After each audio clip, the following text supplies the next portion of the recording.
First fifth part all kite are rhombus, true and false, है ना। True and false का question चल रहा था। लास्ट वीडियो में हमने 4 पार्ट किए थे।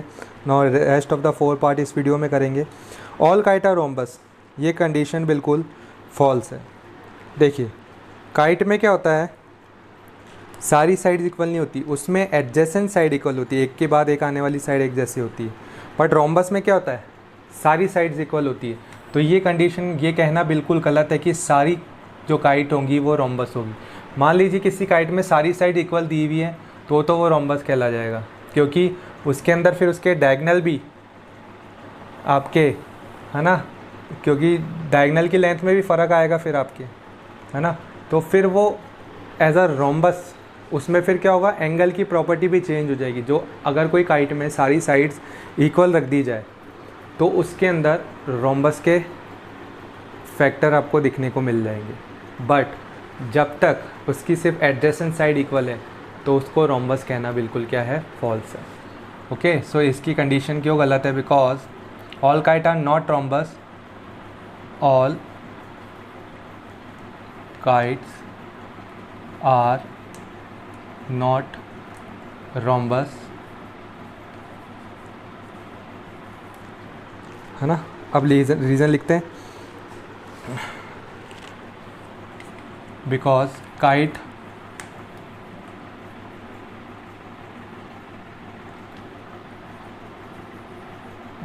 Does not have all side of equal and.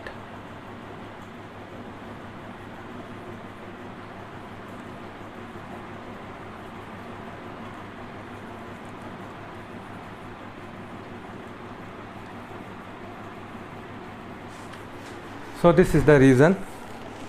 Now next part, all rhombus are kite.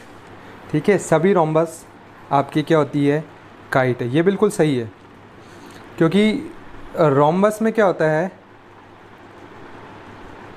सारी साइड्स इक्वल होती हैं। तो आप ये मान लीजिए आपका रोम्बस है, ये सारी साइड्स कैसी हैं, इक्वल है रोम्बस में। तो आप ऐसे कह सकते हैं कि भाई जो एडजेसेंट पेयर है ना, कॉन्जिक्यूटिव एडजेसेंट, ये इसके बाद आ रहा है, ये दोनों भी इक्वल हैं। ये कॉन्जिक्यूटिव अगर आप लेते हैं तो ये दोनों भी इक्वल हैं। आप इन दोनों साइड्स को लेते हैं, एडजेसेंट साइड्स को, तो ये दोनों कॉन्जिक्यूटिव एडजेसेंट साइड भी कैसी, इक्वल है। तो भाई इसके अंदर काइट का फैक्टर आ रहा है ना, काइट में क्या होता है, एडजेसेंट साइड आर इक्वल। तो अब इस रीज़न को आप लिख देते हैं, ये ट्रू क्यों है।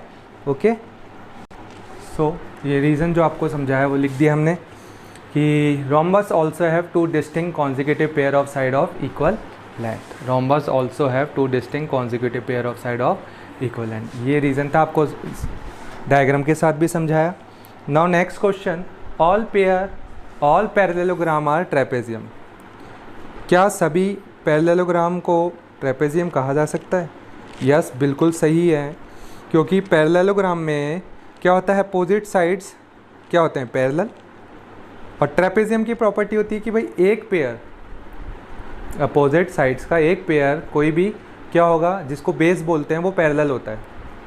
तो कुछ तो गुण है ना, ट्रेपेजियम के गुण कैरी कर रखे ना उसने पैरेललोग्राम में, लेकिन कन्वर्स फॉल्स हो जाता अगर ये बोलता ना ऑल ट्रेपेजियम और पैरेललोग्राम, तो कहना गलत है, क्योंकि उसके अंदर आधे अधूरे गुण आ रहे हैं पैरेललोग्राम के। बट पैरेललोग्राम के अंदर ट्रेपेजियम के पूरे पूरे गुण आ रहे हैं, तो पैरेललोग्राम, सभी पैरेललोग्राम को आप ट्रेपेजियम कह सकते हैं। तो इस रीज़न को आप लिख देते हैं। सो ये रीज़न लिख दिया आपके लिए कि भाई ट्रू क्यों है, all parallelogram have pair of parallel sides.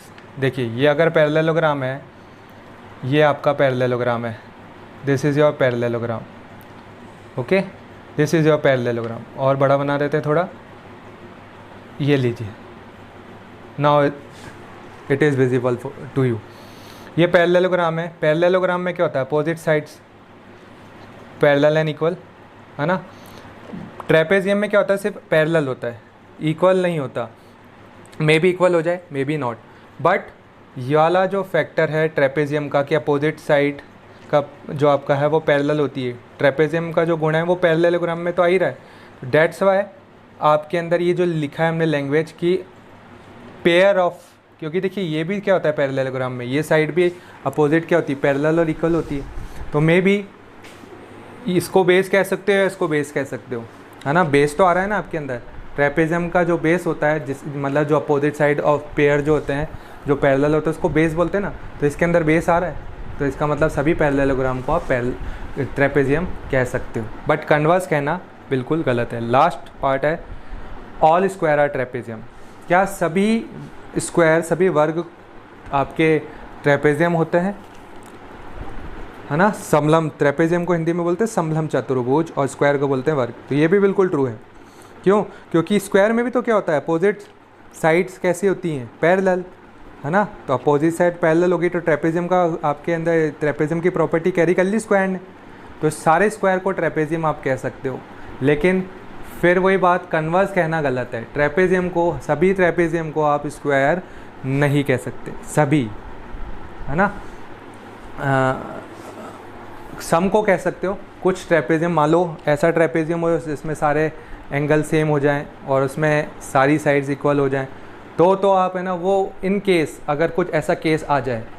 But most आपके ना अधिकतर जो ट्रेपेजियम होते हैं उसको आप स्क्वायर नहीं कह सकते, है ना। बट ऑल स्क्वायर को आप ट्रेपेजियम कह सकते हो, क्योंकि ट्रेपेजियम की प्रॉपर्टी आ रही है अपोजिट साइड आर पैरेलल। अब इसको लिख देते हैं, ये देखिए, ऑल स्क्वायर है पेयर ऑफ पैरेलल साइड। देखिए ये स्क्वायर है आपका, स्क्वायर के अंदर ट्रेपेजियम की प्रॉपर्टी आ रही है अपोजिट साइड्स पैरेलल, सारी साइड से इक्वल होती है, ये अपोजिट साइड्स आर पैरेलल। ठीक है, तो ये हो गई आपका क्वेश्चन नंबर फर्स्ट फिनिश।